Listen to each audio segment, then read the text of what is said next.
So here's what I want to talk to you about. First of all, you dropped the bomb on me the other day that you dropped out hmm of college. And you're my age, so this must have been a really recent development. Uh, I don't think it was a recent development. I feel like it was actually quite an early development. And as Hmm. far as how you phrase that goes, I don't think it's like as big of like a bombshell as it is. So basically what happened with that, I'm terrible at telling stories, so I'm sure this is going to make for excellent material. Um, No, it's fine, it's fine. you're just going to have to chop it down to like 30% to get anything meaningful. No, Um, it's fine. I'll ask anything that I feel needs developing on. yeah, sure. Um, so basically, at the time, or when I was in high school at least, the plan was that I was going to go to the Art Institute of Vancouver Hmm. uh, when I graduated. And they had this thing, the school had this thing called the SWET program, which, if I still remember this acronym, is like the Student Work Experience and Training Program. Hmm. You couldn't see that, but I just dabbed. Um, What an appropriate time. listen, I'm really proud of myself for memorizing that acronym. I deserve it. Oh, I'm Yeah, sure, so I'm sure. basically, it was just like this little test run where you would just like take like a week of like these little mini class thingies or whatever. Hmm. And you would just like pick a course and you would like be in like a classroom environment and you would do like a little project or projects over the week and you would learn some software and stuff like that. So this is when I was still in high school.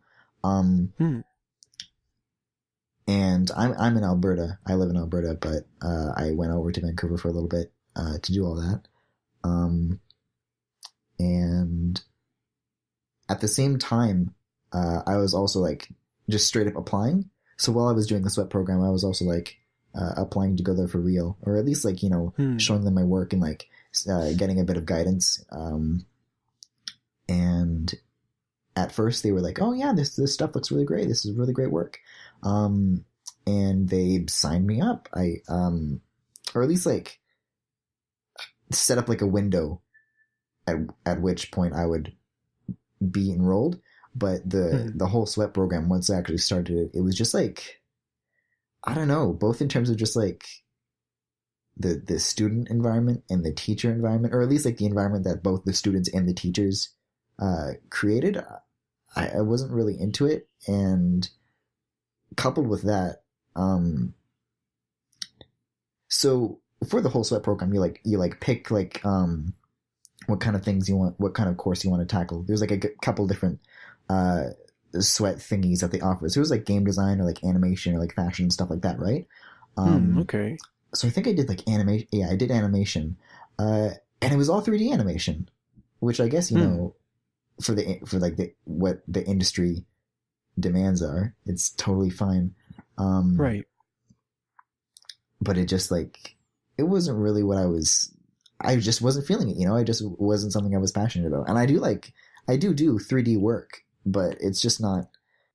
I'm just not like passionate about it in the same way that I am about 2D artwork and animation. Um, Right. Yeah.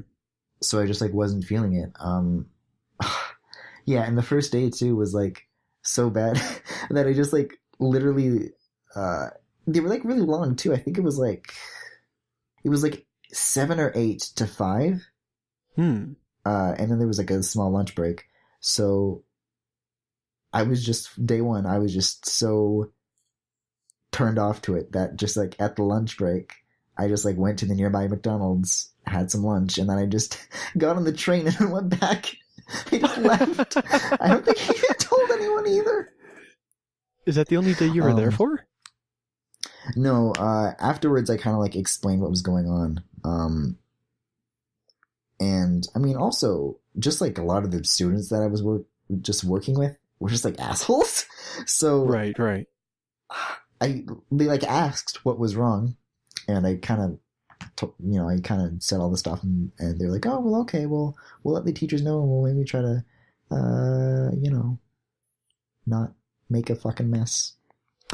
Uh, So I did like go to the rest of the classes in full, but it was not a pleasant experience. Honestly, I just like napped half the time. Well, I mean, so you mentioned 3D animation, and you obviously weren't too interested in that. Like, what Yeah. else was there that you weren't interested in? Well, first of all, I guess we should take a few steps back here, because it sounds like it doesn't really have the traditional mindset of, oh, you're going to be in this major, so you're going to take these classes. As far as I can tell, you were accepted into the school, and then were allowed to just take whatever classes you wanted next to that. Is that correct? This is still the sweat program. The sweat program was like a separate like mini things. It was just for that week. The Okay. application that I was accepted for was like for once I graduated. So this is when I was still in high school. So after I had a bad experience with the sweat program, I pushed off that application, and then later on I just completely canceled it. Because at first it was just like they would call back every once in a while and be like, "Hey, have you like changed your mind? What's your current stance on this? You know, what do you want to do?" Right. And eventually I was just like, you know what, just cancel it. I really don't think I'm going to be revisiting this anytime soon. Huh. In terms of that sort of thing, though, I have heard of like, because not to mention, the Art Institute of Vancouver is really fucking expensive. So if I don't like it, you know, that's good. It's a pretty big commitment. Yeah. But in like so that was like 2015 or 2016, but in the time since, like, there's been like some other schools that I've like kind of heard of with some other friends of mine that have gone to art school, and I've kind of heard some other good resources and some good schools to check out. I still haven't done that yet, but you know, the Art Institute so far has set a pretty low bar. So you're still interested in going to college for 2D animation or just 2D art? Yeah, just 2D art or 2D animation. I don't know. Okay. Or honestly, like game design, because I have like a pretty extensive history with that as well. But that just wasn't the sweat thing I picked, because I thought the animation sweat thing was gonna be different, you know? Yeah. Oh my god! And there was just like the teacher, man. He literally wore a fedora, but. And it means everything that you would assume it would. Oh my god, and he showed the class the Suicide Squad trailer. And he's like, isn't this so cool, guys? Oh no. Oh no. Oh. In your 3D animation class, he showed this? Yeah, and he was like really into Star Wars too, so he like showed us, is like, yeah, there's like a website where you can get like your own custom lightsabers. So for this project, we're going to be making our own custom lightsabers. And here's all like the rules to making your own lightsaber. And I think I just made like mine like a basic ass lightsaber, and then gave it like a really like, I just made it look like really floppy, like the actual beam part. I just made it like really floppy. I like that. Floppy lightsaber, completely ineffective. I do too. I like that. Yeah. So, and he wasn't really pleasant to be around either, because just liking stupid things is one thing, but he was just like, I overheard him talking to like one student, and he was just like going on about this whole thing about like, just like this rant about people who get offended, you know? Like, it's like, oh, listen, can you just teach me where the button is? I don't care about your anti-SJW rant. Yeah, exactly. Oh my god, yeah, oh my gosh. I'm surprised people like that are so prevalent. The whole thing of like, don't be angry about things when them themselves are angry about the fact that people are angry about things. It's like, what the hell are you talking about? But I'm so you mentioned that the teachers were bad, and I guess he's an example of that. But you also mentioned the students as well. It was really just the one that I had experience with. It was just the one class that you would take. So you only had that one class, okay. With that one teacher, yeah. For all of those hours, from like 7 to 5? Yeah, you would just sit in the one classroom, you would get a lunch break, and then you would go back again, and then you would leave. Wow. Yeah. So how did that fit in? So you were still in high school at this time? How did that fit into the schedule? I think it was like a spring break or like a reading break or something like that. Oh, okay, so you were off of regular school. Yeah. Okay. But you mentioned the students as well. So were they like competitive, or what was the deal with them? They were just. They were, I don't know, just kind of unpleasant to be around. Like Vancouver, I don't know. Like Vancouver is just like I mean, compared to where I am, like in Alberta, where it's like, it feels like, really backwards and conservative, where I live. But Vancouver is like traditionally like a more liberal area, but I found it to be like, I don't know, just like, at least in terms of like the classmates, just like kind of snobby and stuff. And also shockingly homophobic. Really? Yeah. Huh. Like I just like overheard like a lot of slurs and particular comments being thrown around, and not particularly at me, but just like gay people in general. Right. Yeah, I don't know where these conversations even came from anyways, but right. You just seems hear, a weird like, thing to just bring up, yeah. Yeah, you just hear someone use, that kind of language, and you kind of just, you immediately pick up on it. Right. That's really weird. Yeah, and I'm sure, like, that's not representative of the kind of experience that most art schools are. But like, I had really planned on the art institute for a very long time up until that point, so yeah, so I just became like so, I don't know, I guess like just disillusioned. I don't know, like, right. It kind of threw me off track, and I didn't really have a backup plan. And then I guess that's kind of all there is to say about the art institute. But my mom is also a teacher at our local college, and there's like a thing where I think the teachers get to like give away like a free class or something like that. So I also got to try an art thingy at like our local community college, and I wasn't really into that either. Like I also gave that like a week, and it was like and it wasn't like an art and animation kind of thing like the Art Institute was. It was just like a traditional drawing art class, which I'm also not really into. Digital 2D is kind of my space. And it really depends on the format, I guess, when it comes to traditional art. But I don't know. I can't deal without like a Command Z. So you're sticking to digital as much as you can, is that right? That's the idea. Is it? Now, here's the question, I guess. Do you do it because you prefer that outcome, or because it's easier to work with? Both, I think. And also just, material cost. Because, Right, yeah.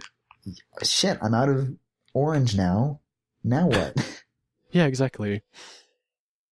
No, that's why I've stopped drawing recently, is because I just ran out of shit, and I was like, man, I don't do this nearly consistently enough to go spend all this money on it, Yeah, I still feel like that's something like I want to pursue, but so far it hasn't seemed to work out. But I still definitely need to take a look at those other Vancouver schools that were recommended to me.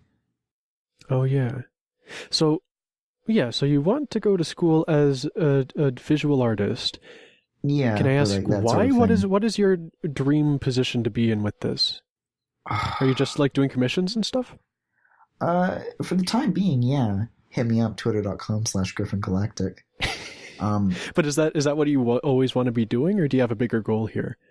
I mean, I don't think that that's ever going to be something like big enough to just like completely sustain myself, but I mean, that's kind of why it just feels like that's the next logical step that I like should be taking. Like all my other art friends that I went to high school with, like that's kind of what they've been doing.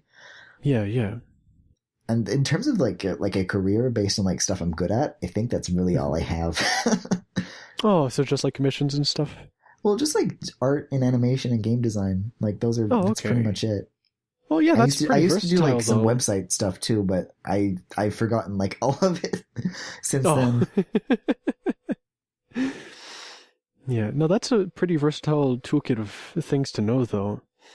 So I wouldn't be surprised if once you start pumping stuff out there, I'm sure the work is going to come to you. People are going to notice, It's one of those things. If only. But yes, I want to go back to the institute because there's still some Sure. details I feel like I would like to have elaborated on. Partially because I think they line up a little bit with my experiences in art high school. You Okay. mentioned about the students. I'm still kind of stuck on this. How they were Sure. shitty people mainly in how snobbish they were. Is it Yeah. because they felt better than other people by virtue of being at that school? Is that what it was? I don't Like in know. what I way mean, in what way were they snobby? man, I don't know. It just feels like really vague by this point. I feel like Hmm. the only thing that really stands out to me is more like the stuff on the like what the teacher did. Oh yeah, yeah. Man, like could you like field some examples and I can like maybe give you like a yes or no or like Well, I can tell you a little bit about my experiences, and you can say if they line up or not. yeah, sure.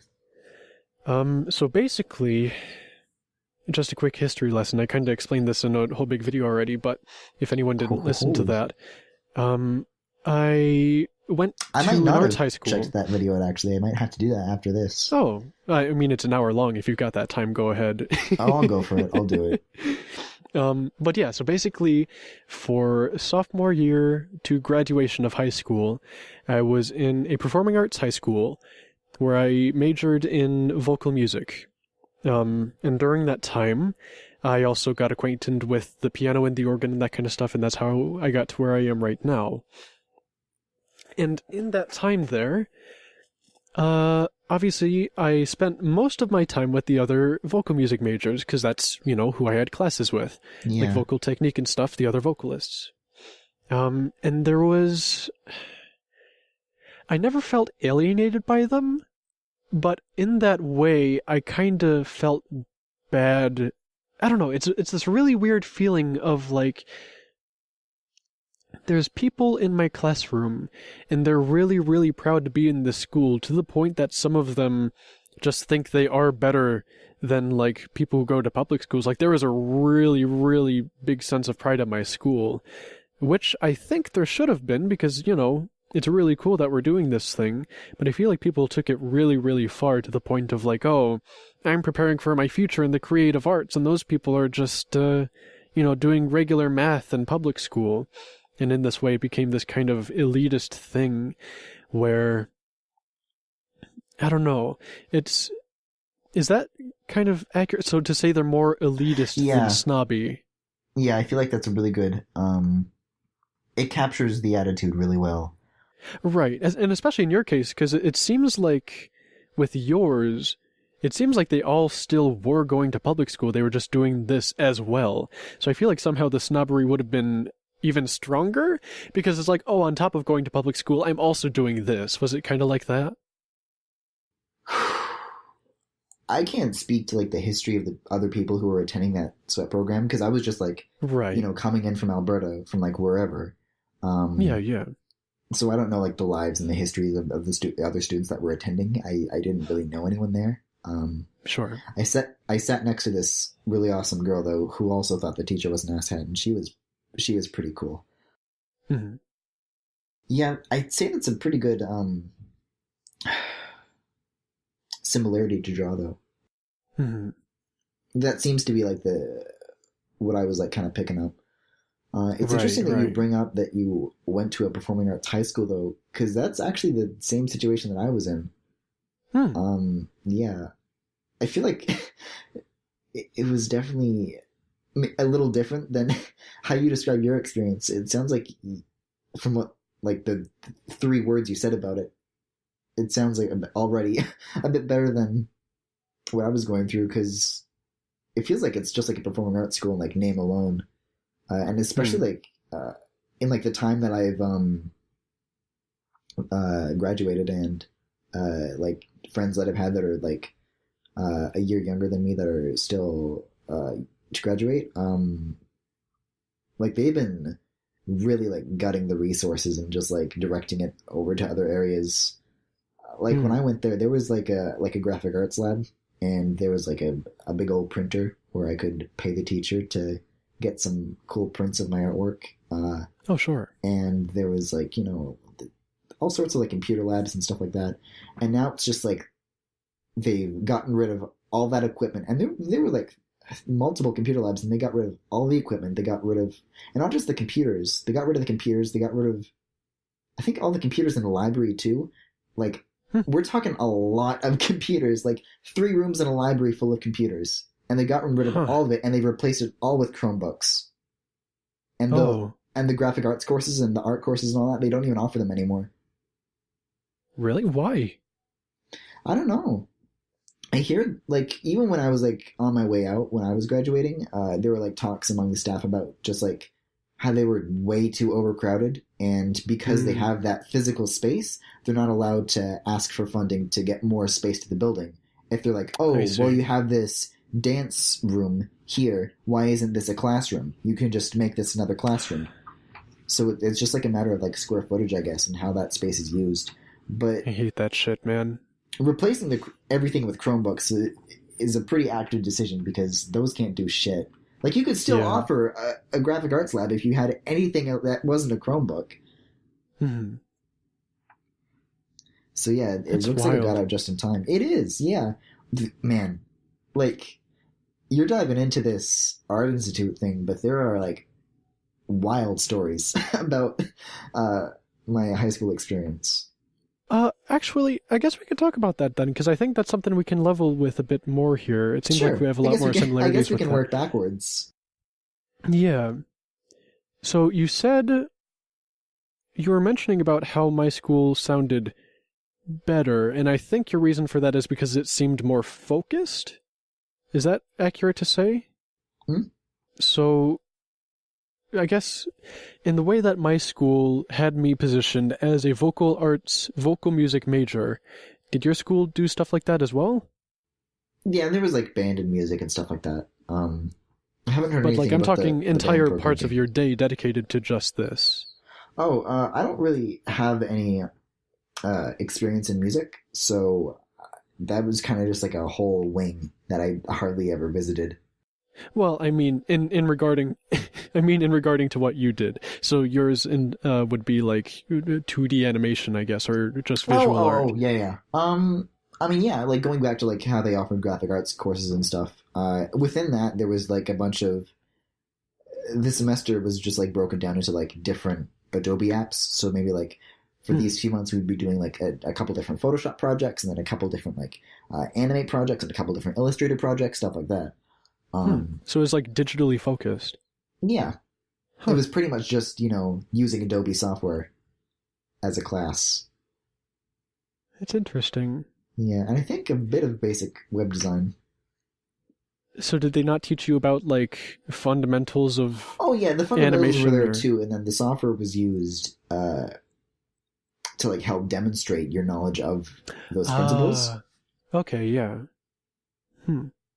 Mainly, though, when I say your experience sounds a lot better, I feel like it's just mainly because mine was a Catholic performing arts high school. Okay. And you might imagine, given the fact that I am gay, that did not turn out very well for me. Right. Yeah.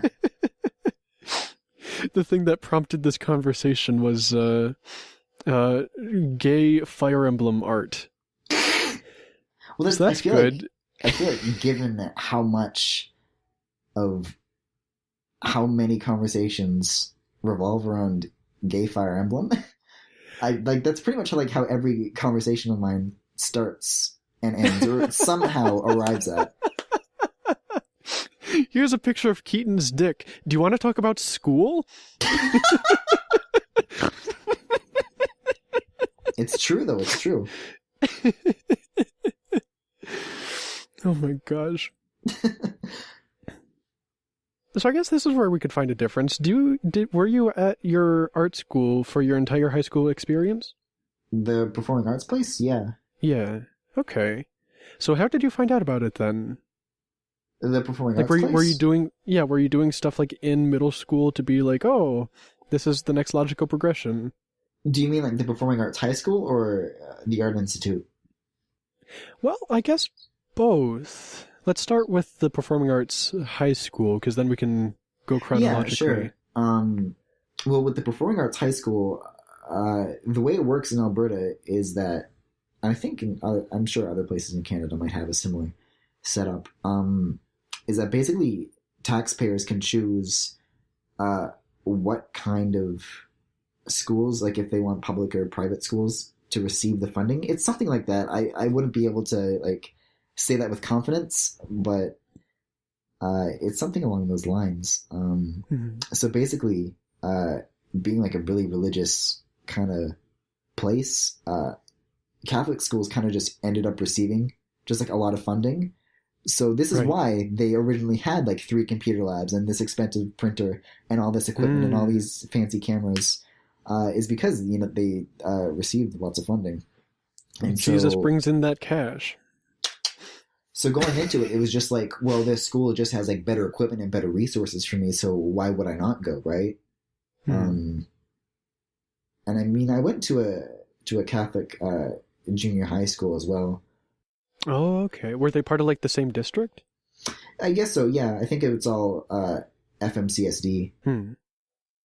Because up until then, I went to public school, and then we moved to Fort McMurray, and they were just like, "Oh, Catholic schools, I guess." Right. Yeah. Sorry, I just got a call. No, it's fine.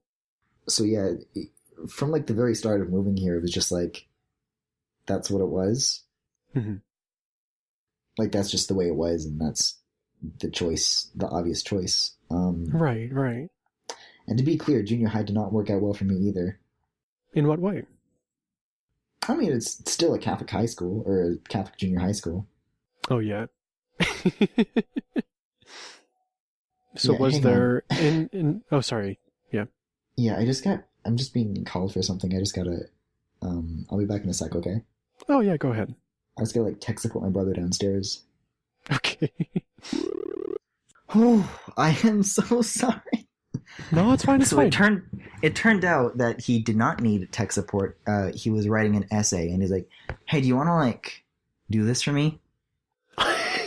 Did you just write him an essay?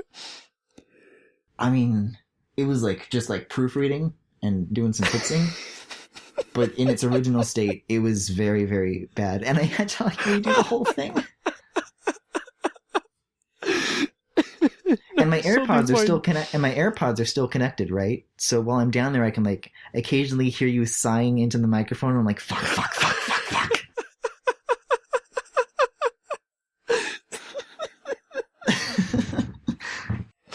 I was just looking at shit on Twitter. If I was sighing, it's probably because I was trying to laugh at something. Oh. All right, cool. So, yeah, I'll just like I'll repeat a little bit of what I was saying earlier because I was kind of just like trailing off for like the last 30 seconds because my brother was like spam texting me. As I say, as I immediately go back to eyeing. Yeah, so when coming from, you know, just like public schools and moving to Fort McMurray and having these Catholic schools, like that's just already the way it was, and that was just already, you know, the immediate best choice, right? Like, because for, you know, coming from where I'm from, where it's kind of just like, oh well, you kind of choose the school based because they're all kind of just like equally okay, and it's kind of just based on where you live, you know, whichever is closest to you, and that's it. But here it's just like, okay, well now some schools have more resources to work with than others, and it becomes a matter of, well, which is going to be, you know, quote unquote better. And you decided on this one, I guess. I mean, I didn't. My parents did, but I agreed with them because it was just like an objective, yeah, it's better. Oh, I see. Okay. So this was for high school, yes? The whole taxpayer thing, that whole disparity between the private schools and the public schools, or the religious schools and the public schools, it's the same thing for high school and junior high. So it was the same logic that came into play for both schools. Okay.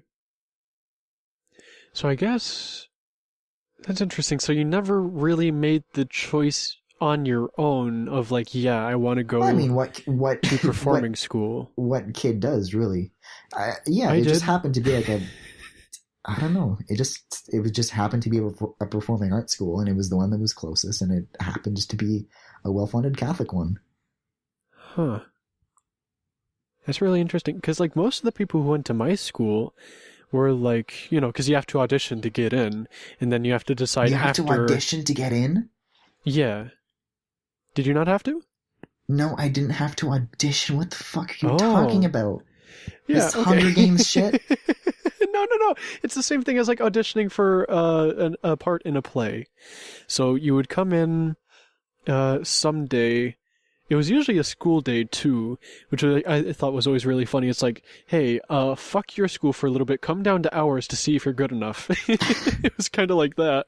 Yeah, I guess I'm kind of viewing it from the lens of like where this Catholic performing arts school is just like objectively like a better choice for your kids, basically. So it's like only the talented and privileged are allowed to get in, and you have to like prove your worth to receive a meaningful education. No, kinda, yeah. Because like the people, it goes back to what I said before of like with the people who got there were like kind of entitled about it. They were like, oh yeah, of course we're the best students because we got into the school like that. Okay, I think I see what you're getting at. Yeah. Which is why I kind of was figuring your experience at the kind of college was like that as well. Did you not have to audition for that either? Because you said they liked your stuff.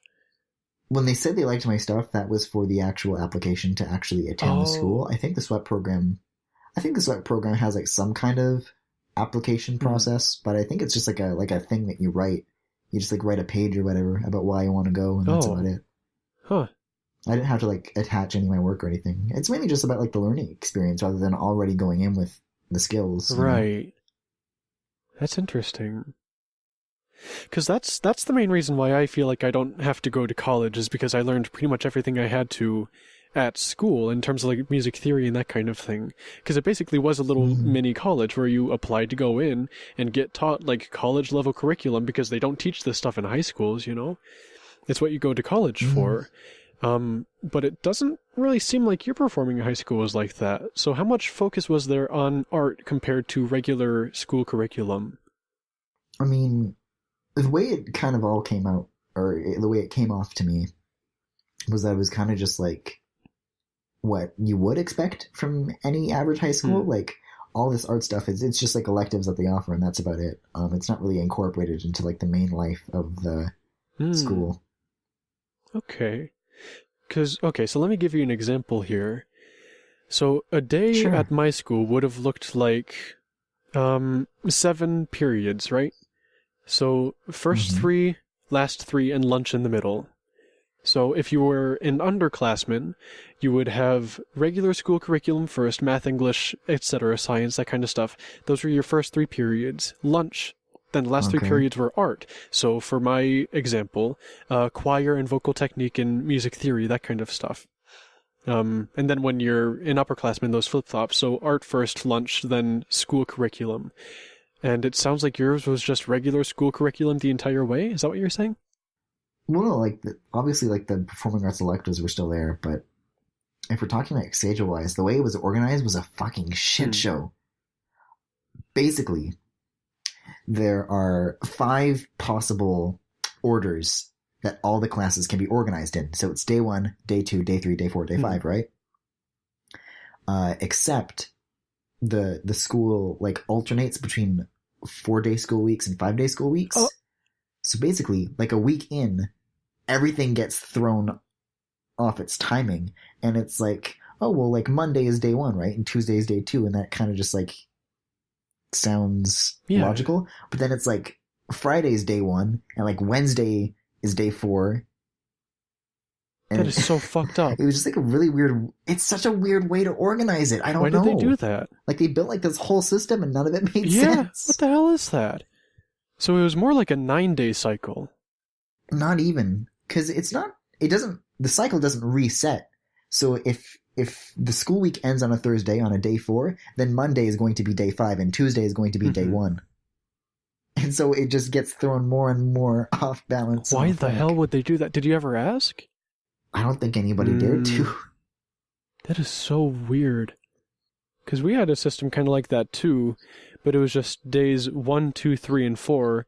And 3 and 4 were the exact Yeah, same as 1 exactly. and 2, so it was just day 1, day 2. That's all we had. No, I think they were like 5 unique patterns. That is so fucked. What the hell? Wow. So then I guess... Yeah, so you really had to like get all the days memorized. Right. What did, the sweat program, what did that look like then in terms of structure? Well, the sweat program was just the one class that you went to, and then there was a lunch break, and then you went back to the same class. I still think that's crazy. So just, let's see, so 7 to 5, that is 5... Yeah, it's like 7 or 8 to 5. That's a lot of time to just be doing one class. I thought so too, hence the napping. And it was the single teacher the entire time, every single day? Yep. Sheesh. These guys must have been dedicated. I think at one point I just like straight up watched like the March keynote, like the March Apple keynote, whichever one they announced the iPhone SE. I just like watched that one instead of doing anything. Just like the whole keynote from beginning to end. Wow. Huh. That's crazy, man. Yeah. So obviously I was not very invested for the remainder of the week that I stayed there. Well, when the class is that long, how could you? I don't think I'd be able to even pay attention. It's really draining, even if you do like do the work. That's well, especially if you do the work. But even with naps, it's draining. Yeah, no, that's more applied time than like a full-time job. Because they're usually 9 to 5. That's the usual like office hours. Oh, damn. This is 7 to 5. Yeah, what the hell? What the hell? Yeah. So did you try to do any Did you try to do anything with art and education in earlier years, like in elementary or middle school at all? I mean, I always like drew and stuff, but there weren't really like art classes, until I guess until I went to that school. Yeah, I'm trying to think. Like occasionally there would be like, like a guest would come in, and we would do like a little drawing thing, like just like as a special thing for like that one day. Yeah. But it was never like a class until high school. So you had like no art classes at all until then? No. Huh. Let's see. In elementary, I drew butts. It was a premonition. I remember this. I remember this now. I haven't thought about it in forever. I would draw. It's essentially I bring shame to myself that I forget the name of this movie, but it's the one where it starts off and the kid like has a condition where he can't stop drawing dicks. What? I don't know what this film is. It's like a very well known film. I want to say. Let's see. Let me like bang W this. Okay, super bad dick drawing scene. Okay, well there we go. All right. So it's super bad, huh? Give you the link to that as proof. I believe you, Griffin. Now let me be clear. It's not like a medical condition where I was like compelled to draw butts. I just thought it was funny, and so I would draw like these comics where there were like these butts, and it was just like two ovals, and then they had like eyes, and they were like the bad guys, and then they were just like there were stick figures that had to like fight off the butts. Whoa. Because to be clear, the butts had arms and legs as well. They were fully bipedal. Anthropomorphic. Yeah. And if they have arms and legs, then why would they just not already have butts? Anyways, so that was really early years. That was early years in terms of my art career. And aptly, my art career also ends with drawing butts. That's right. Still to this day. Mm-hmm. It was truly the beginning of a legacy there. Yeah. I think I would draw like sometimes like I guess like line writer style doodles where it was just like little obstacle courses for like a hypothetical skateboarder or biker to go down. I remember drawing lots of those as well. Yeah, sure. And then I think like towards like grade 5 or 6, I started doing like these little comics about like me and my friends. And then in junior high, it was kind of just doodling on. I didn't really do much drawing in junior high aside from like on assignments. And there was plenty of drawing. It was just all on assignments. Right, yeah. And then in high school, I mean, like throughout all this, there were also just like doodles I made on the computer. But in terms of like working with Photoshop, that I guess that kind of started with high school and kind of really expanding that into like a full thing and like learning a lot about, more than stick figures. And none of that I really learned from school either. It was kind of just something that I just slowly developed. Did you start using programs like that because of your school? Yeah, I didn't use Photoshop prior to that. I used like Paint and then like between that and Photoshop, like Paint.net. Yeah. And then what you use now is still Adobe product? Yeah, I just use Creative Cloud. Oh, okay. It's interesting. Yeah. So school wasn't worthless. Well... It's very hesitant. Well, I still hesitate to say it was a net gain. Right. Because I feel like maybe in other ways I came out of that with perhaps less... Less what? I don't know, self-respect and dignity? Jeez, I think that just drops with age. I don't know. I mean, going back to the whole... being gay in Catholic school thing, it feels like it was mainly that. Oh, I see. I had like a bunch of stories about like things that I got into with administration, if that's like stories that count.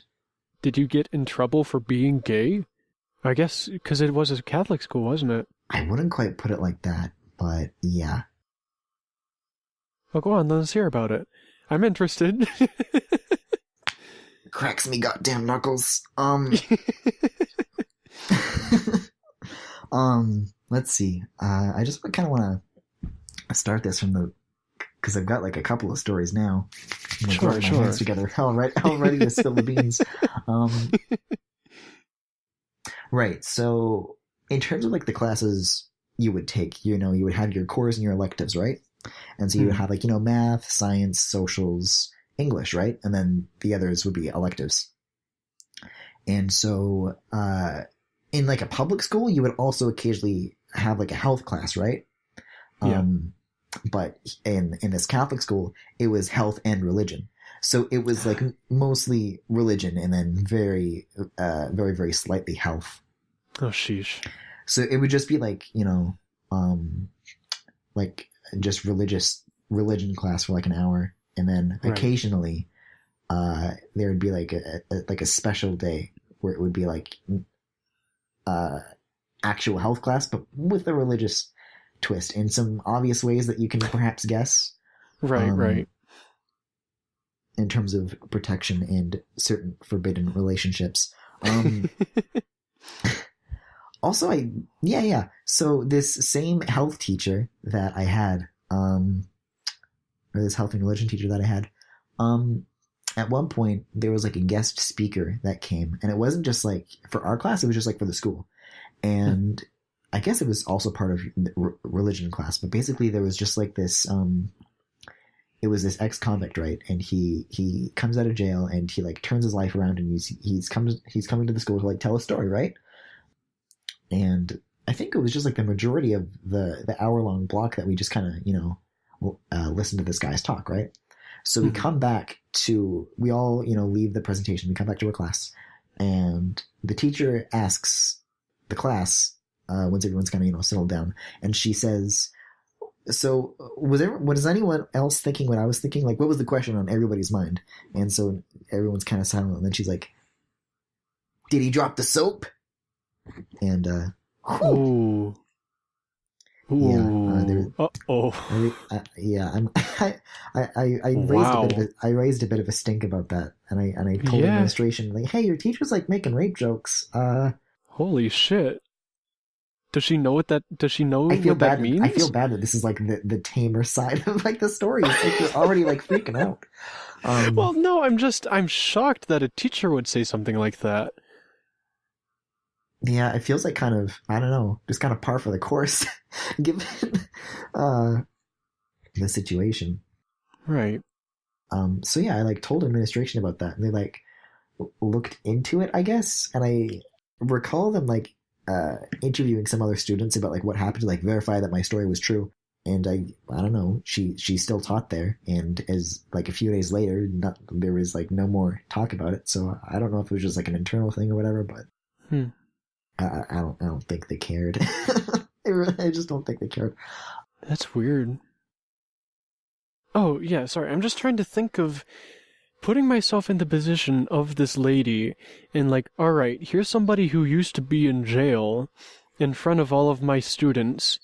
I'm gonna ask if he dropped the soap. Like, what the hell went through her mind? What the fuck is that? Like, it's fine if you were thinking that internally, but number one, you're a teacher. Number two, like, I don't know. If I knew somebody who used to be in jail, I don't think I'd make jokes about people being in jail. Yeah. I mean, it just feels like something that she would like just was, oh, well, I mean, the kids like rape jokes these days, right? Gotta get hip with that. That's kind of why I'm thinking she didn't really understand what it meant. She probably just heard it around. Well, if she's asking about it in like a prison context, I think she understands the meaning. I guess it doesn't take too much thinking to put two and two together, huh? I mean, it could be a mystery. I mean, they never teach you what comes after you drop the soap in Catholic school. You're absolutely right. There's no way for her to know. Yeah, they drop the soap and then what? I don't get it. I don't get it, guys. What's so funny? Oh my god. How can anything happen if they're behind? Oh my god. Too pure. Yeah, though, definitely, like, I feel like the biggest kerfuffle, let's say, I got into administration was this much bigger story in which basically all the school districts in the province were brought together for like this one conference, right? And it was a vote on whether or not there should be discussion on new policies that would help protect LGBTQ students. And our schools in our district voted no on it. And there was like an article in like a local newspaper that was like calling them out for it, and it got like a good deal of attention about how they're like, you know, kind of like abandoning these students, and they're kind of like doing the wrong thing. They're like doing like something that's really damaging and hurtful.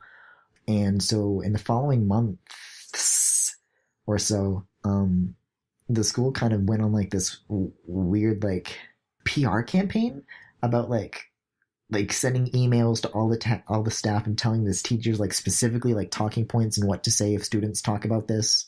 And like at the same time, there was part of the policy was that the schools would be required to have like a gay straight alliance or like resources for gay students and stuff like that, or LGBTQ students. And basically the argument that our district made was, well, we're already so accepting and equal, so why would we need these rules? Oh god.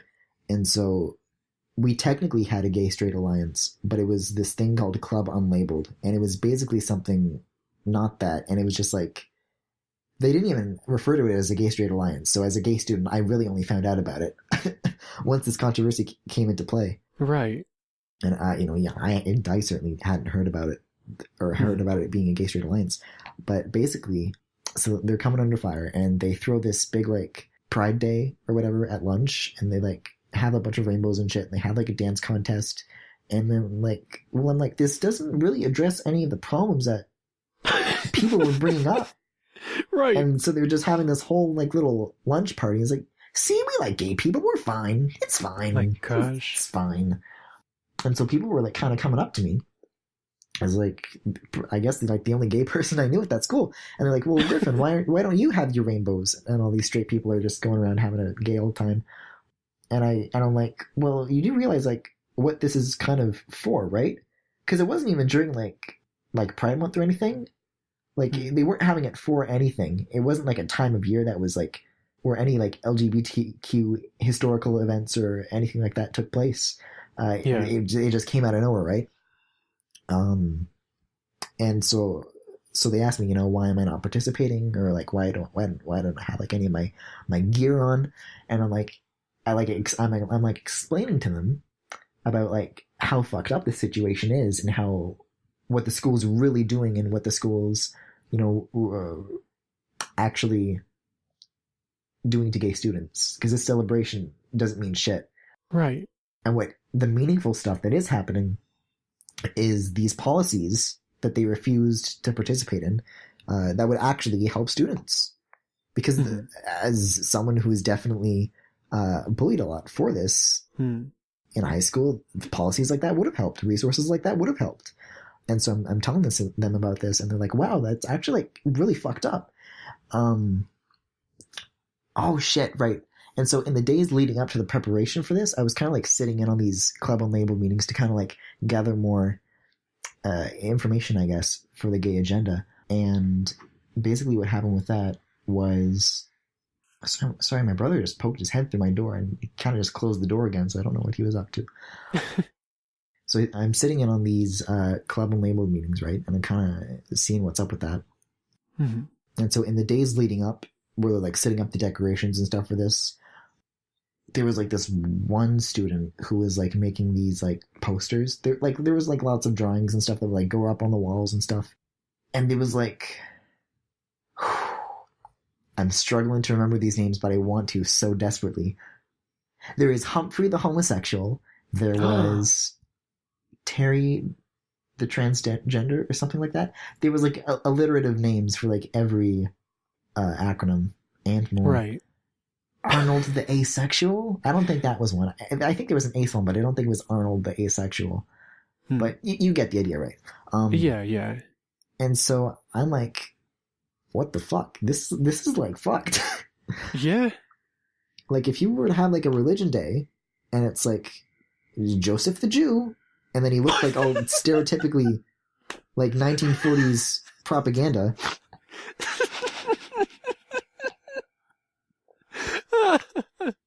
Then it would be like fucked up, right? No, you're absolutely right.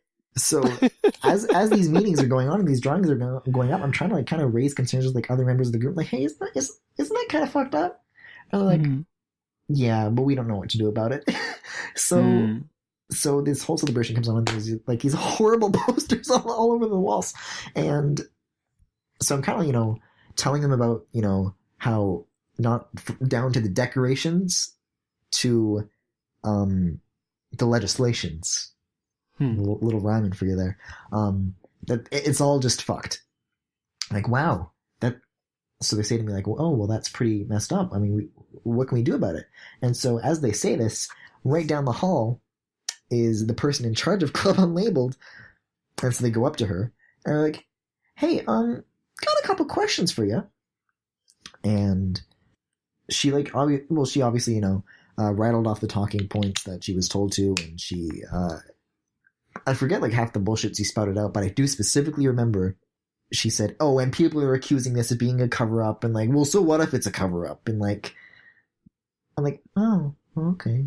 Did she actually say that? If it's a cover-up? She did say, so what if it's a cover-up?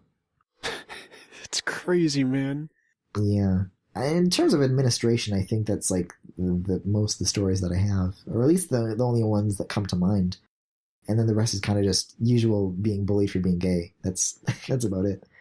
Right. Is that how that story resolves? Yeah, nothing happened. I don't. Oh my gosh. Because it was just our district's vote, and the entire province. The other districts also voted no, so it was still going to be a no either way. But it's just like about what our school chose to do, and it speaks to like what our school really thinks, right? And what the whole district thinks, right? And so, yeah, so there were also, of course, teachers who would like yell at students of the same gender who held hands and shit like that. Oh, yeah. See, this is weird. This is like, I think you lived in my negative universe, because the thing about my school is that everybody was gay. Me and like I was one of the very, very few straight people in my school. So we always, even when there was no reason to celebrate, people would just be like, hey, let's celebrate being gay. And they would. And they would like throw parties at the cafeteria and stuff. And it was like, man, it sure is great that these people are happy being themselves. But I guess that's the difference of being not Catholic. Wow. Just like listening to that, my heart like just like dropped. And I'm like, Right. oh, that sounds so nice. And I'm assuming the teachers would yell at students of the opposite gender who held hands, and they voted against legislation that would help straight students. Well, the thing is, what was great about my school, at least for the first 2 years I was there, because for my last year, senior year, we moved into a new building, so things kind of changed a little bit. Mm-hmm. But for my first 2 years were like perfect. Because we weren't actually in a school building. We were in a fucking factory that nobody used anymore, and they just turned it into a school because they had no other place to go. And that's a cool fucking aesthetic. It's really cool. So we didn't have like an actual cafeteria. So instead, during lunchtime, we would just hang out in the teachers' classrooms. Like our favorite teachers, we would just go to them and hang out and eat lunch with them until it was over. So a lot of the time, the teachers just felt like other students, just like smarter students, you know? Because we had such a like strong... I'm not even kidding. Better. Yeah, we had such a strong bond with them because we spent our free time together just as friends. So they were always, I don't know, they were always really, really super supportive of us. And that kind of changed once we got to the new building because it was a really big building and it was like an actual school. So there was a cafeteria and like everything had a lot more rules attached to it. But no, for like, the teachers were awesome, man. They were great. So what you're saying is that you basically went to like the Charlie the Egg factory for school? Like Eggs of Steel? Eggs of Steel, what is that? It's a PS1 game that Mike streamed like a year ago.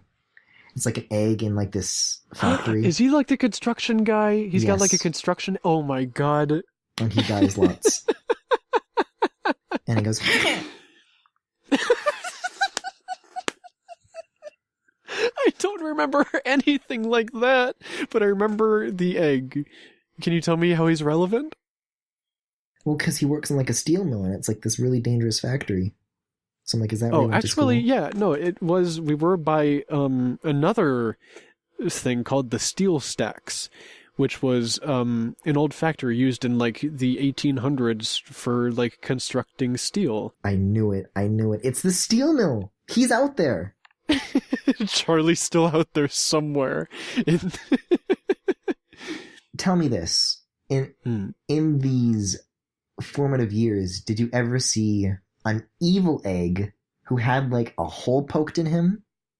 And he was like covered in soot. And he wore like big gloves. And he did a breakdance. Does that ring a bell? No, but I'm glad that you mentioned holes, because I do have a story about this.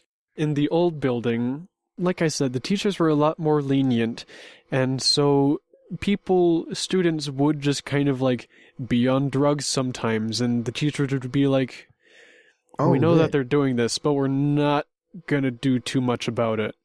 And there was this one time when this kid punched a fucking hole in the wall, like in the hallway, not in a teacher's classroom, but in the hallway.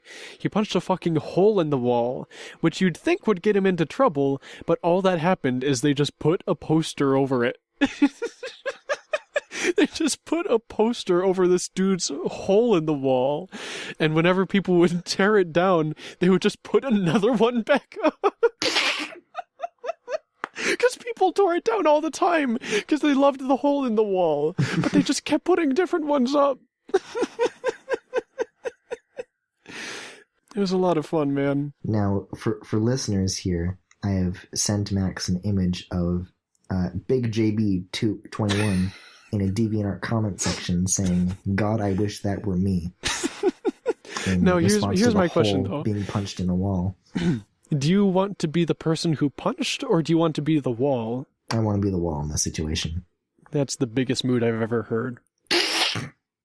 But yeah, so I guess my point here is that it's weird that we both went to performance schools, but had literally the exact opposite experiences. Opposite experiences, yeah. Which kind of stinks, because I feel like, especially somebody like you would have really thrived at my school. Yeah, like what the fuck? I feel like I've missed out on so much, and I'll never get it back. It's a shame. At least, you know, for the future, schools can be okay. Wow. There's your lesson, kids. I don't know what colleges are like, though. And I guess you don't either. Like school, but hornier. Oh yeah, I guess so. I guess that's exactly what it is. Although, given Catholic school, I mean, I don't know. I don't know. Got pretty wild. I feel like people who get the wildest into like fetish shit is always people who have to grow up religious and then denounce it later in life, you know? Because they've got all this repressed shit. Well, I mean, I want to be clear that what I just said was a joke and things did not get wild. Everyone was kind of just pretty boring and nobody really believed the bullshit that the school peddled. Like, everyone who went to that school, like, didn't believe in God or, like, anything. I'm like, yeah, this is all bullshit, whatever. I'm just here for the education. Okay, so it's kind of like your case where it's like they just went because that's the best, the best of evils. I mean, and of course, you know, in other cases, let's be clear, still very, very many raging homophobes. Right. Because, like, at least, like, obviously in my circle, the people I surrounded myself with were just, like, you know, chill with it or whatever. And the people that I did not surround myself with obviously had differing opinions. Right. So maybe that's not as general as I initially implied, but I mean, it never really seemed like that kind of hatred was necessarily formed by the school. I think it was just validated or encouraged, you know? Yeah, I see. There was no punishment for it. Absolutely not, no. Like, obviously, you know, I'm getting fucking pushed around in a locker room and shit. And people are, like, calling me slurs and shit. And I obviously, you know, try to tell administration, like, these are the people who are doing it. And this is what's going on. Right. This is what they're doing. And obviously, nothing's done about it. And that was for your entire time at school? Yeah. It's fucked up, man. I'm sorry. What a bunch of shitheads. I wonder what they're doing. In terms of the school or the other people who... The people who are being dickheads. Oh. I don't know. Probably still being dickheads. Probably. Somewhere out there. Suddenly turned very, very wistful. Maybe someday they'll stop being jackasses. But yeah, I don't know. I think I've said everything I have to say about my school. Do you feel like what the you fuck? Discussed everything there is worth discussing? I mean, probably, but it feels like you said, like, nothing about any of your, like, experiences. It feels like I did all the heavy lifting. You think so? Okay, well, what questions do you have then? Fuck, well, now I have to, like, lead this now and ask questions. Well, I don't know. It's not so easy, is it? Well, you talked a little bit about your experience at your performing arts school. Do you have any, like, stories from, like, elementary or junior high, or maybe, like, some experiences that you've had, like, in terms of your interest in secondary or post-secondary? I kind of do. I'm trying to think, because I'm also trying to think of things I didn't already say in that big video talking about how I became a musician. Because that's like an hour long, so I detailed a lot of that there. A better question for me to ask you is, are you looking for specifically music-related things, or just anything? Oh, no, just anything. Oh, just anything. Okay, that opens it up. I mean, if you want, though, you can like go through like a brief summary of like some of the stuff that you talked about in that video if you think it applies. Because I haven't watched the video, I'd still be learning something new. Right. I guess the simplest way I can put it is that I kind of lived my life in 3 acts. So the first and the longest act was me being incredibly, unbearably, like, borderline, like my mother thought I had a mental disease because of how shy I was around people. A disease? Yeah, or kind disease? of. Just because if somebody were to approach me... I can't quote YouTube poops on this podcast because I'm going to do it nonstop.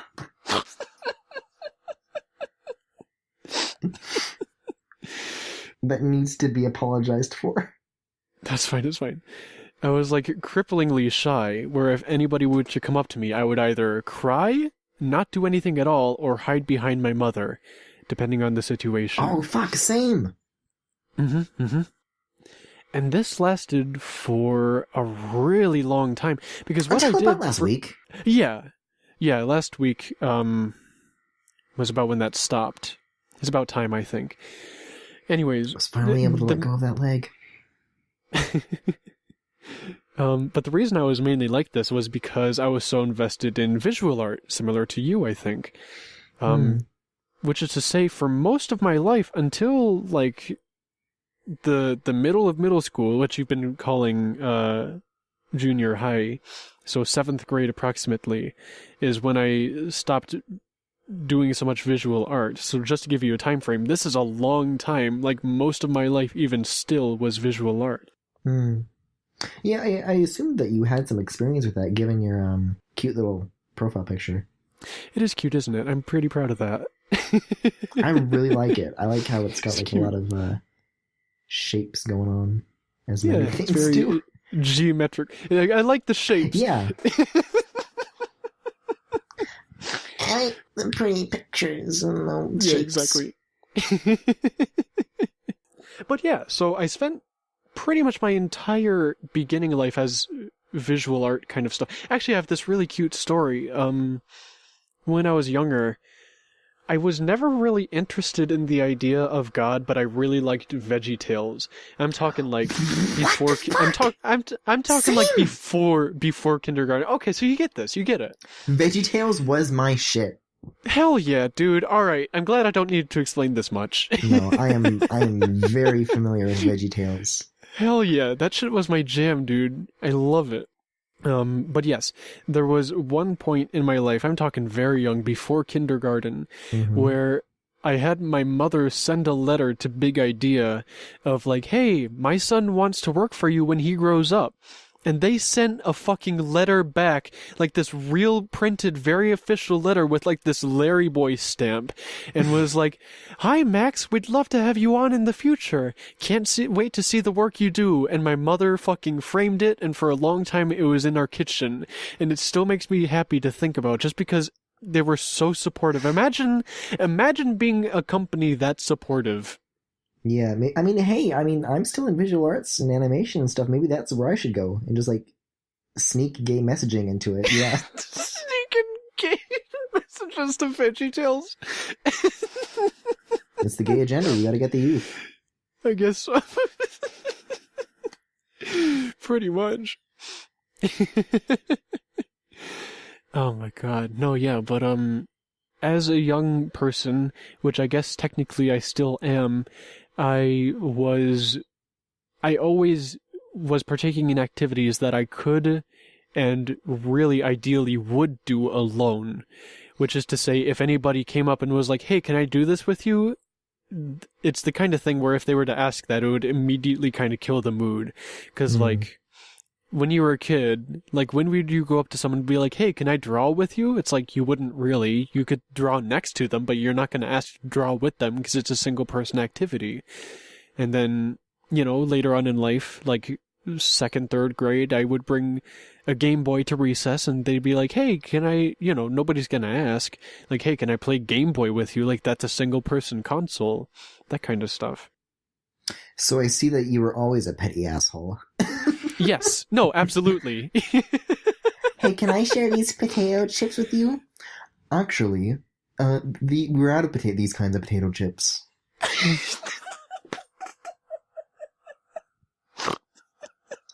So fuck you, and I hope you break your neck falling down the slide.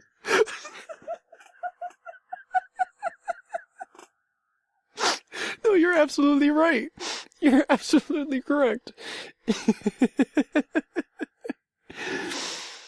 Actually, it may be that kind of thing that got me so interested in video games, because there was so much to know about in terms of like the statistics of everything from game to game, you know. I was really into Pokemon and like all their stats and stuff.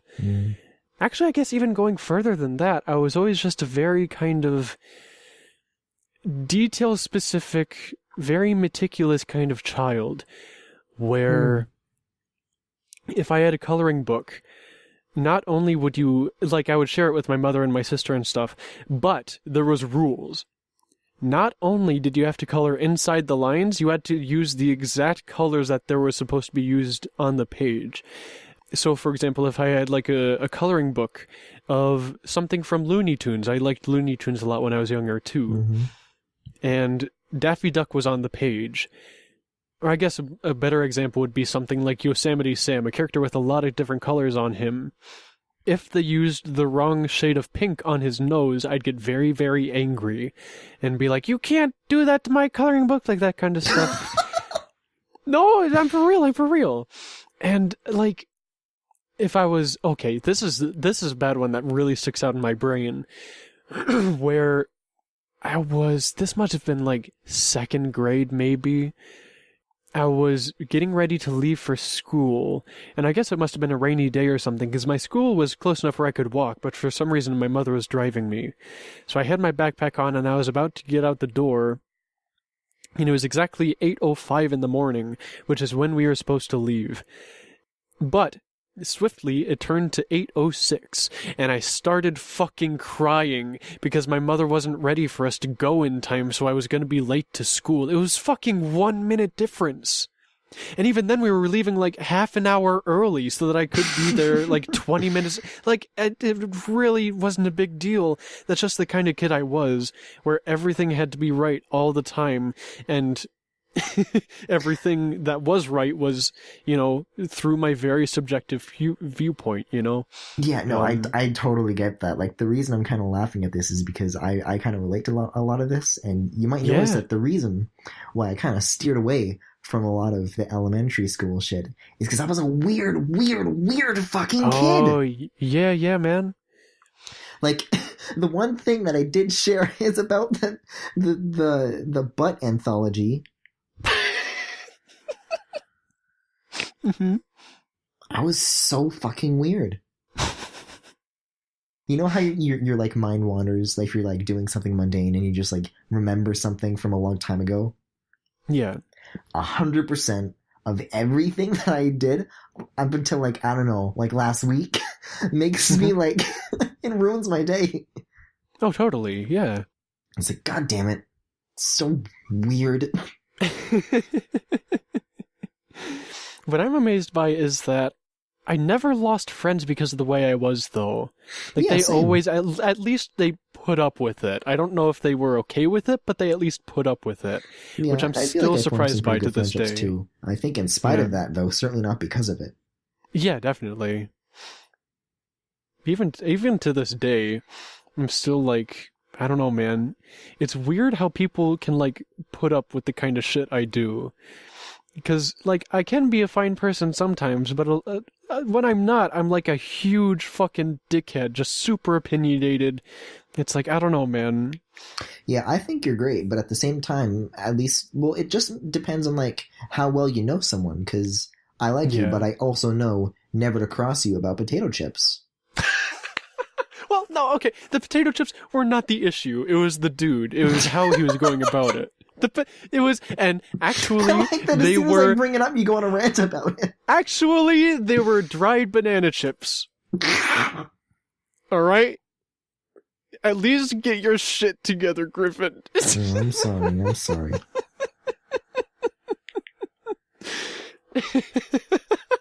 But no, you're exactly right. The second he brings something up about how I get defensive about it, I get defensive about it. I didn't even think about that. But yeah, no, so that kind of stuff translated to school as well. Where, Oh, absolutely, yeah. Where I hated to listen to people read for different reasons than I do now. I have videos detailing that. But I hated listening to people read, mainly because of how slow they were. I didn't like how slowly kids read. Okay, you know what? Okay, I totally get that then. I feel like that's just a frustration that everybody has, though. At least, like, in the situation where everyone's kind of, like, on a similar pace, and then there's just, like, the one or two people that take, like, a bit more time, and everyone gets, like, really irritated with that. Because they, like, go around the room taking turns reading a bit. Right. Popcorn reading. Mm-hmm. That's the thing, is that, specifically with English, early years English, my teacher had to specifically make rules around our spelling test so that I wouldn't finish too quickly before the other students, because it would make them feel bad. So we had like several different types of tests throughout my, I'd say, like first grade of English spelling, because she had to keep changing the rules because I kept making the other kids feel bad because no, I'm serious, because at first it was like, all right, there is a word bank and you fill in the words, or I don't know how it worked. It was something like that, but I finished that too quickly. I'm talking like 10 minutes before everybody else. And she was like, all right, maybe this isn't good for the other developing minds. Let me try something else. So then she took to standing in the middle of the room and saying a word, and then we had to write it down. But the issue is, she would repeat the words after she went through the whole list, and I got it on the first go-around. Everyone else needed multiple times, so I would go up to the front of the room, turn in my test, and sit back down while everyone else was listening to the rest of the repeats. And she didn't like that either. So eventually, she started saying the word multiple times per cycle, and that eventually caught me down a little bit, but I still made sure I was the first one to give her the test. That's just the kind of kid I was, man. Ever-expanding Max clause. Yeah, exactly. No, it's hilarious because that something similar happened in high school as well. Because I would go to the practice room so often, and I have people still. Craig in our Discord, he can vouch this for you. He was there and had to live with the repercussions after I graduated. So basically, the whole idea was, during every time where I wasn't immediately in a class, in a lesson, which was very often, because I only had two real classes my senior year, because I filled out all my other requirements. Everything else was like a study hall. So I would always just go down to the practice rooms and play the piano and like learn French pieces and that kind of thing. And then they were like, all right, listen, we can't have you coming down here all the time. So we need to start signing your passbook. I was like, all right, fine. But what I did to get around that was I had my favorite teacher, who I was kind of his favorite too. I was like, hey, can you sign my passbook? And he was like, sure, what's it for? And I was like, so I can come down to the practice rooms all the time. And he was like, okay. So he signed his name, but after he signed his name, there was a little fill-out spot that says what time you exited and what time you came back from the practice room. And I just crossed those out, so it could be for any day, at any time, at any period, and that worked for a little bit, because I would go to the practice room and show and be like, they would say, Max, do you have your signed passbook? I say, yes, look, and they couldn't do anything about it because I fucking won. And then they were like, well, Max, okay, listen. You need to start like telling the teachers when you're going to the practice room, because I would just go to the practice rooms instead of the study halls. Mm-hmm. And I was like, all right. I mean, because what I would do is, for the sake of attendance, I would tell one of my classmates that I'd be at the practice rooms. And after a while, they would just get used to it. If I was in school that day, they knew to tell the teacher I was in the practice room. That's how it went. But they said that wouldn't work anymore, so I had to stop by the study halls.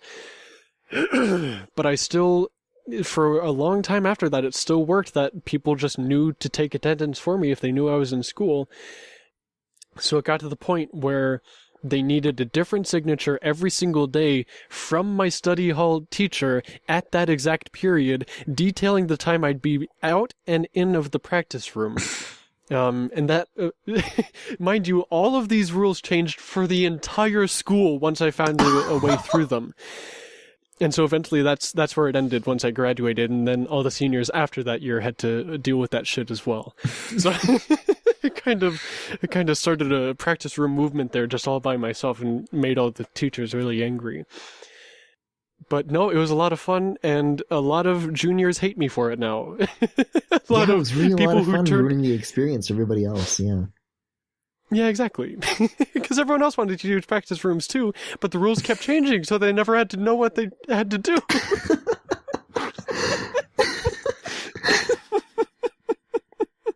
It was great, man. I loved it. I loved it. Being able to outsmart all the rules all the time, because it was fucking stupid. Just let me use the practice room.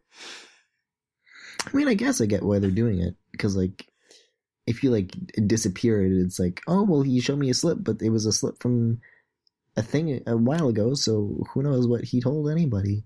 Yeah, they had to know where I was, but they knew I was in a practice room. If I wasn't in class, I was in a practice room. And if I wasn't in a practice room, there's the trouble. That's when to start panicking. Yeah, I don't know. That's my guess. Yeah, it's just an accountability thing, I suppose. Mm-hmm. Anyways, that's kind of what I was talking about with the whole thing of like, I guess that loops back to when I was younger too, because it's the whole thing of like, I don't care that these other people know where I am or what I'm doing. I just need to do what I'm doing, you know? It's that kind of thing. And I guess I'm still like that. Like, even though most of the time I'm in my bedroom or at work, there is no in between. I always keep my bedroom door closed and locked. So nobody ever really knows if I'm at home or if I'm at work until I go downstairs to get something to eat. It's that kind of way. Just because they don't need to. I don't do anything that they need to know about, and they don't do anything that I need to know about. So, like, what's the point, you know? Yeah. And I feel like that kind of also comes back to just the complete oppositeness of how that aspect is, too. Because, like, with me, I can't, like, do any of that, like... everybody's like very nosy about what I'm up to all the time. Well, I'll be fair. I have conditioned my family quite a bit to be this way. They Damn, weren't lucky. like this naturally. Well, yeah, you're fucking like outsmarting the school as like a 2-year-old. Well, I mean, with the spelling test, yes, but you know, this was in high school about the whole passbook thing. Well, it just seems like there's like a legacy here, you know? Yeah, a little bit. I guess so. I didn't do anything quite like that in middle school, though. Except, weirdly enough, that was when I was the most popular. Because that's when everybody was like... Because that's when I was really into musical theater. So I made kind of a name for myself. People would see me on the stage all the time and be like, oh, I want to be that guy's friend. So they would be. And I was like, I don't care about anybody, but I'm going to be friends with them. So I did. Damn. And now I don't talk to any of them except for one. I think like the only friends I, at least like after I moved the first time, I guess the only time, when I moved was literally just Street Pass. Street Pass was like the only way I made friends. And we would just like meet up after school and like get puzzle pieces. Oh, that's awesome. I guess that's a quick way to show interest, you know?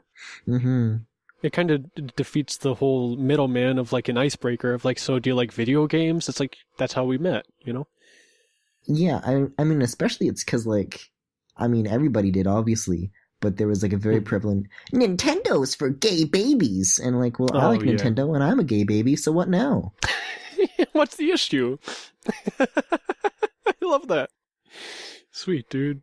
Yeah. Isn't it weird to think that people are like bringing their Nintendo Switches to school? Yeah, I like graduated as soon as that was like a thing. Like I would love to just like have that kind of console experience, especially with something like LAN Splatoon 2 or LAN Mario Kart. That would be incredible. It would be. I'd be nervous about breaking and stealing. I would not bring my Switch to school. Yeah, I mean, if considering the whole no cloud save thing, because like if you're worried about your purchases, then at least you can get those back. But save data, there really is no way to get it back if you lose the system or if it gets stolen. In terms of damaging it, though, it's a pretty classically Nintendo system in terms of being made of pure Nintendium. That's true. It is pretty sturdy. Except for the fact that my right Joy-Con broke and I need to send it back still. Oh yeah, I think I heard someone else talk about that too, like specifically the right Joy-Con fucked up for them. Well, okay, so the set of Joy-Con that I originally got my system with came out of the box perfect. But my daily driver Joy-Con, I guess, are the neon arms ones. And since like day one, like the rails just like felt like really finicky. Like the left one was a little stiff, but okay. And I'm like, oh, well, maybe it has to wear it down. And then the right one just didn't like clip down all the way unless I added like an extra bit of force. Like I would put the right one in the rail and it would register the connection. But you know, there's like that little extra bit that you have to push until it physically clicks into the system. Yeah. And so it would slide in and it would connect, but it wouldn't do that click. So you had to like add in a lot of force. And then eventually it just, like eventually things did wear down a bit. But when that did happen, it also meant that for some reason the right Joy-Con like clicks into place now, but it also meant that the release lock on the back, you don't need to hold that down for the Joy-Con to be slid out. So it just kind of comes out if you just put a little bit of pressure on the bottom. Right, yeah. And unfortunately, I meant, like, these things were messed up from day one, but I only called Nintendo about it after the warranty had expired, so I just gotta cough it up. Mm-hmm. And I really just don't like the gray Joy-Con, so I'm kind of hesitant to send them back. Right, yeah. How else am I gonna share the joy? I know people are doing that like atomic purple case that they would do for Yeah. like the Game Boy Advances. Maybe you could do something like that. Modify your gray Joy-Cons. Well, let me take a look, because I think this problem here is the rail mechanism, and I think it's like the part that's like not replaced when you do a case mod like that. Let me take a look. I can never actually see what's broken with this. I think, based on what I've read, it's an issue with the actual release lock mechanism that gets worn down, or at least it came out of the box messed up. Right. But looking here, it seems pretty alright to me. What I do notice, however, is that on the left Joy-Con, in the casing, there does seem to be a little nub to the top left, and to the top right, said nub is like not there at all. Or at least look like that space there looks like there was like a marking there as if something was there but then broke off. I see. It's such a ridiculously tiny nub. I don't see how something like that could ever like hold the weight of the Switch and prevent it from that alone from coming out of the release lock. You'd be surprised. I've had really, really tiny bits of microphone stands completely make the entire thing not work. I'm talking screws smaller than your fingernail that fall out and the entire thing just does not work. Well, I'm talking like speck of dust size nubs. But said nubs are also on my gray Joy-Con as well. So either that's just like part of like the plastic molding process and that has nothing to do with it, or it's like a critical failure. Wouldn't that suck? Just a tiny little bit of plastic. I mean, either way, I guess I can see why they would do this, because if you drop the system, then it's like, it's designed to fail in a specific way so that the Switch's rail isn't damaged and you just need to replace the Joy-Con. Although, the more optimal solution is just design it to just come off if too much force is applied rather than have it break off, but I don't know. Right. It still works. I can still play my video games. Right. Nothing stops gamers! Oh, jeez. Totally epic. Am I right, gamers? Do you have anything else to ask me about school? I don't know. You do have some pretty good stories. I mean, is there anything that comes to mind that you'd like to share, or? Because I didn't really come into this with like any sets of questions prepared. I didn't either. I thought we were going to talk about dropping out of college. Most of my stories are ones I don't really want to talk about because they're not pleasant for anybody involved. I mean, yeah, that's pretty much mine too. And hey, I mean, I shared mine, so I mean, go ahead. Unless you want to hear like more elementary school shit, but even I don't like hearing about those. Well, the thing is, you know what I was like in elementary school by now, and all the stories are No. reinforcements I meant in terms of like that. stuff for me to share about my elementary school stories. Yeah, if you got stuff to say, go for it. There was one time where my teacher in 4th grade like flipped my table. Why? Like grabbed it by the bottom and just like flung it and flipped it in the air and spilled everything everywhere. Okay, but what was the catalyst? What made them do this? Well, basically what happened was they were like writing something on the board and they were being like very, very clear that everybody has to start at the same time. Nobody can start early. So they were like writing some stuff on the board about like, oh, well, this is where you're going to put your name and this is where you're going to put the date. And like, I already knew all this, so I was just putting that in ahead of time. And so the teacher looks at me and I'm like, oh, no, it's just the date. Don't worry about it. It's fine. I'm not starting early. And so it was just like me like filling in those beginning details and then being told to wait several times. And then I'm like, well, I'm not starting. I'm just putting in this information. Right. So I'm, still doing it like a little shit. And so doing it. And so she comes over eventually and she flips my desk. And it's like those personal desks too, where there's like a little cubby underneath where you keep all your stuff. And so she comes over and she flips the table and everything inside, obviously, spills out and everything's everywhere. And then she just like makes me like, just like clean it up. And then she like stormed back to her desk. Jeez. And I just had to like pick the table back up and like put everything back inside. What a dickhead. Yeah. Oh no, she was notoriously like, very, very mean. Isn't it weird how teachers just get reputations like that? Hmm. Like, this teacher is mean all the time. This teacher is happy all the time. You know? Well, obviously, I mean, they're like interacting with like probably more people than anybody else in the school. So eventually, Mhm. there's gonna be like generally like, oh, well, this is how they behave towards people, I guess, yeah. I don't know, man. And for better or worse, because some teachers just have good reputations for just being good people. Mhm. I was lucky enough to. Let me think. Did I ever have teachers that were generally considered to be bad? I've got a lot of those. So. Yeah. Well, I imagine they're a lot more prevalent in Catholic I can school. like go by just to like begin grade with. by grade and like name every fucking person. But I will not. That said, Okay. I did have a fifth grade teacher who was actually very good. And he was an author. He was a published author, and he wrote books about bird watching. Oh, hell, that sounds awesome. He was such like a chill teacher. He was cool. That's dope as hell, man. And I also had this first grade teacher who was not nice. She was actually very, like, as a kid, I was too stupid to understand that she didn't like me. We're like, oh, she's a cool teacher. I like her. She's fun. Right. And, like, I don't know. She was just, like, one of those very, like, stereotypically, like, old, unhappy people, Yeah. Like, she would, like, make comments about, like, how old she is to the class. And she would be, like, standing at the front of the line and we were waiting to go somewhere else to the school. And she'd just be, like, kind of, like, pinching her skin and, like, looking at it, like, for, like, a good while before she's like, I'm so old. And then we were just, like, waiting for her to, like, finish doing that until we could, like, leave. This lady's got some problems, man. I remember another time where that teacher was just like people weren't doing their work and there was just like overdue stuff.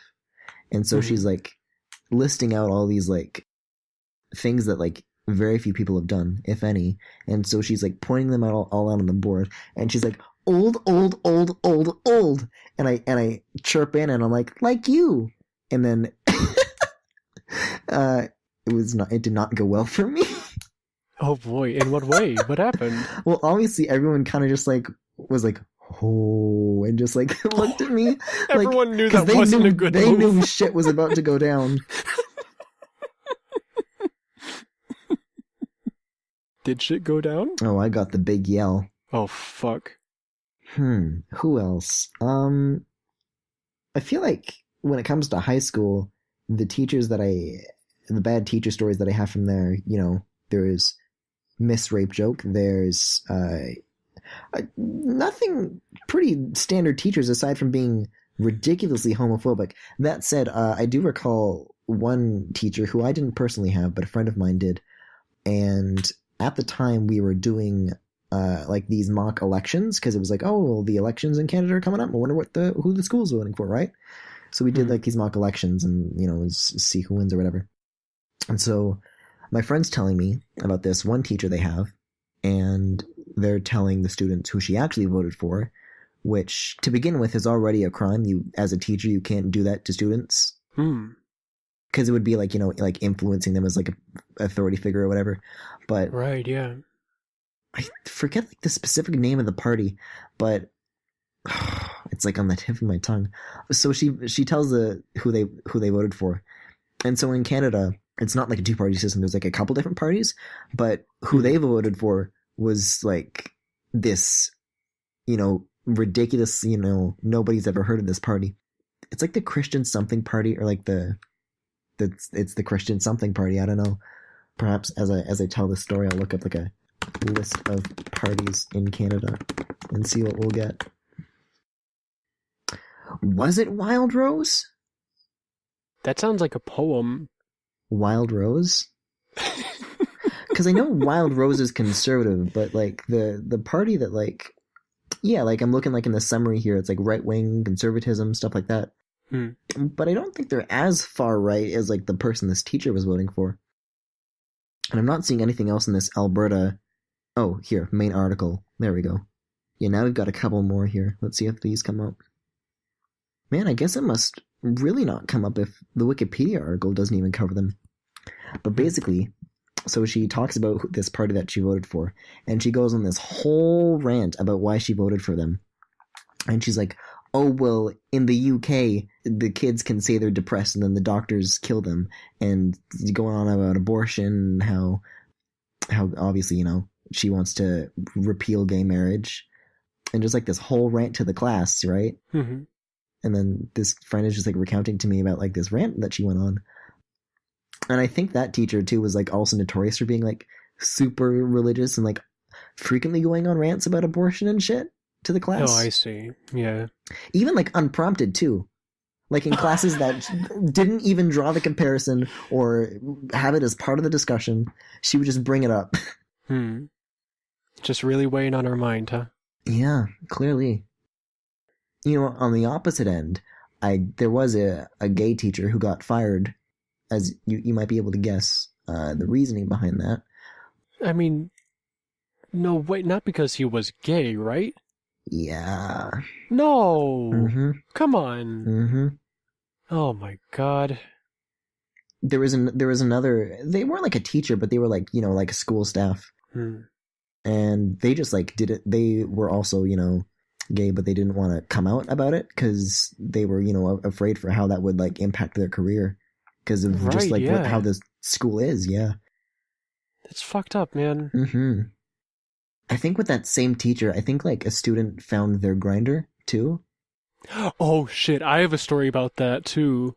Mine's wild. You tell yours first. Well, all I really have to share about mine is that I know what his ass looks like. That's about it. That's pretty much where the story ends, honestly. Okay. Mine goes a lot further than that. Okay. This is a fucking saga that happened in my senior year. I forgot all about this. Oh my god. Alright. Oh, where do I even start? This goes back to like the beginning of the year all the way to the very end of the year. This is a story in the making.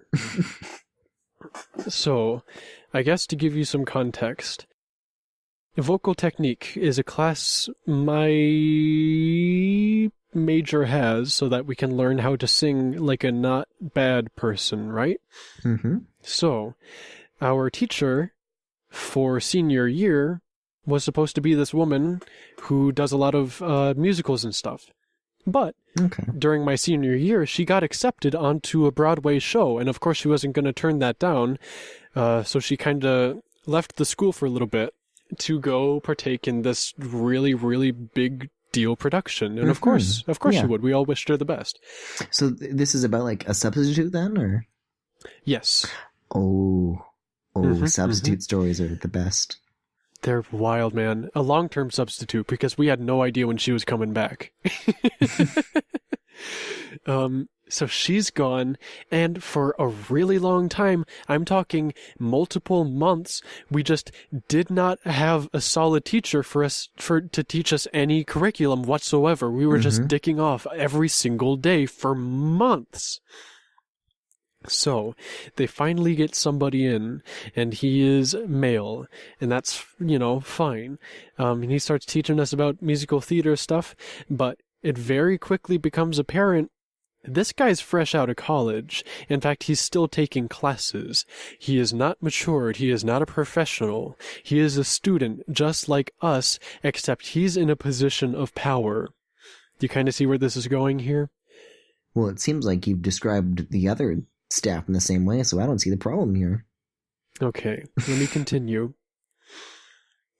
He continues every single day, talking to us about how he was so hungover this morning and how it was so hard for him to get to school, and how he hangs out with his gay buddies all night, and, he never tells us what they do, but he very much insinuates it and that kind of thing. So we're like, we were like, all right, buddy, can you just teach us how to sing? Like, we don't care about what you did last night. We've been without a teacher for months, man. Help us out here. So he does, and he helps us get together the big senior year production, because as vocalists, we have something called Senior Showcase, in which all of the students individually show off what they learned and how much they've grown in a single performance at the end of the year. So, for example, when it was my turn to show what I did, I sang some French art song that is meant for like a much more mature audience and a much more mature voice than mine, just to show that I could pull it off, because that's how much I learned. It's that kind of thing. And other people did like musical theater stuff, like really impressive kind of things. You know, that's what Senior Showcase is. So in perfect Max fashion, you basically went for like the most impressive beyond your level thing. And made everyone else feel bad. Well, they didn't feel bad because they knew I was going to do something French. To. Kind of. Kind of. Because they were all doing like musical theater shit, and here I am doing like actually, I don't know, whatever. It doesn't matter. That's not the point. This is the basketball song from High School Musical. I hope you all enjoy. It's kind of my first time, so maybe like be nice. And then you come out and it's like, yeah. So here's like the entirety of Les Miserables. No, not a musical, Griffin. Come on. No musicals here. Begone, thought. If you wanted to know, it was La Vie Intérieure by Henri Duparc. It's French. It means, what does it mean? The life something, and it's by Henri Duparc. Can you say it again? La Vie Intérieure, like that. And then it's by Henri Duparc. The Life of Ontario? No. It's A-N-T... I don't know. I forget. It's one of, like... He didn't write very many art songs, so if you were to search his name, it would come up pretty quickly. Anyways, yes. So I was about to say his name. I don't know if I should do that. But, so he's helping us get ready for Senior Showcase. And, like... The few days before it happens, we're like, all right, thank God he's finally helping us out. We can finally get this thing together. I'm talking like 3 days before we go up. On my birthday, actually, on May 2nd, the principal comes down to our classroom and is like, hey, can you come talk with me for a second? To the teacher? So he walks out of that classroom, and we see in the hallway that there's a fucking police officer. What? And we never see that man ever again. What? What the fuck? And you never saw him again. What happened next? We never saw him again. Because of how open my class specifically was with the other teachers, we were able to kind of coax out some answers. Because remember, this is after we moved into the new building, so there's new rules. So all the relationships people have in this new building came exclusively from that old building. Nothing new was founded in the new building. So us seniors had a huge upper hand in stuff like this. So eventually what we found out happened is that he also used Grindr, and not only found a student on there, but tried to approach on there, and was being, like, very suggestive. What the fuck? While acknowledging that it was a student. He was like, you can't tell anyone about this. It was that kind of stuff. I mean, and that's terrible, but also, that's fucking juicy.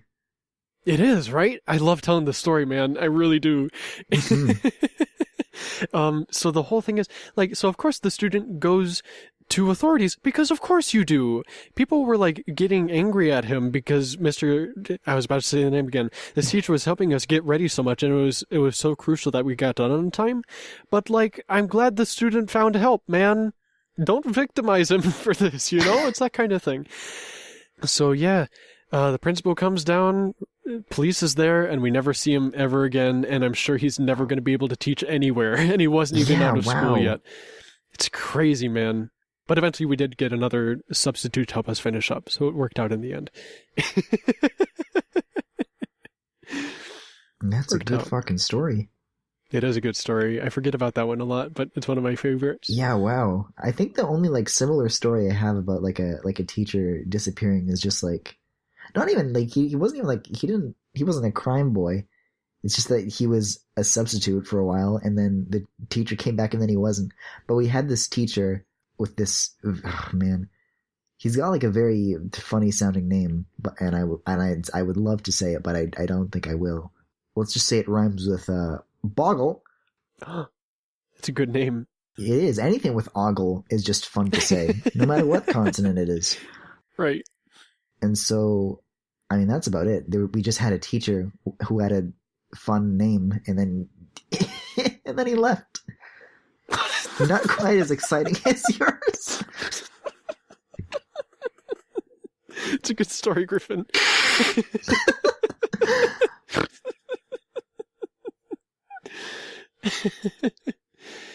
No, man, it was crazy because it was so weird that day because it was my birthday, right? So I was like, "Hi, Mr. I was expecting because we were pretty good friends. We talked about stuff sometimes. Mm-hmm. Not anything weird, but like, I had a relationship with him like I did with all my other teachers, just kind of casual, right? Yeah. Hopefully not the kind of casual relationship he apparently had with other students.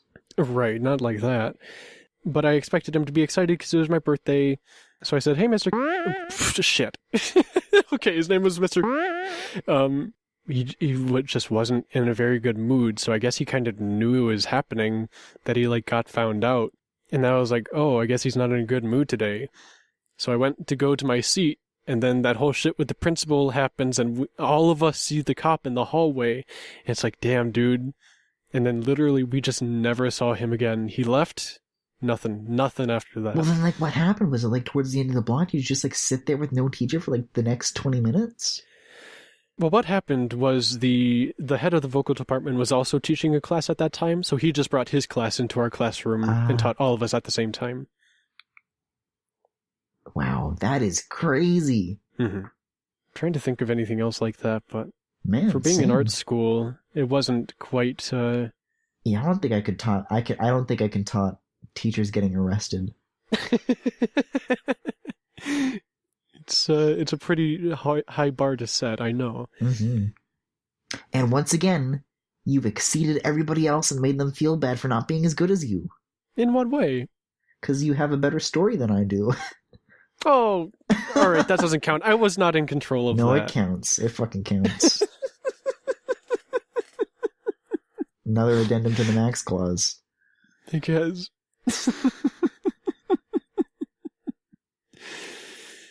I don't know, man. I think I'm ready to call it quits if you are. Are you satisfied with what we got out of this today? Yeah, I think we've gone through a lot. Cool. I mean, my recording here is like 2 hours, but to be fair, like half of that is just me being downstairs and you sighing. I wasn't... Alright, listen. I wasn't upset. It's fine. And it's only like 20 minutes. It was only like 20... Was it maybe really only 20? half an hour? Wow. I think it wasn't very much, yeah. Alright then. I'd say that's pretty good. I think so too. Yeah. I mean, yeah, if there's like any other topics you think I'd be good for, I'd be happy to come on again. This was really fun. Well, to anyone who is listening, thanks. I'm glad you think we're interesting. Yeah, to the two people. For 2 hours, and Mr. Ogle, if you're still out there, what the fuck happened? Hit me up, man. Yeah, no, get into our DMs, man. We need those answers. Yeah, if any teachers from our past wanna, well, I don't want to say get in touch because I feel like in the context of the story you just told about your teacher who was like soliciting a student, that might not be the best way to phrase it. We already got a conclusion on that one. We don't need answers there. Yeah, you just like fucking like named someone and outed them as a pedophile. I feel like you have like way more. I mean, way more bounty on you. Here's the thing. When people go out of their way to not say names, it's for protection of the innocent, and this man is not innocent. You know what? You got me there. That's kind of how I'm putting this. You want to say his name one last time? Mr. Mr. I don't remember his first name. Oh, it was... Max, goddammit! What have you done? He's gonna get his fucking revenge. It's not about protecting the innocent, it's about protecting yourself. Okay. He's gonna send his man out from behind bars. Oh my god. Your days are numbered, Max. You didn't have to say the first name, you fucking idiot. We're all dead. All right. Well, I think that's a good spot to That stop. is a very good time to stop. We need to stop. We need to pack our bags and we need to get the fuck out of town.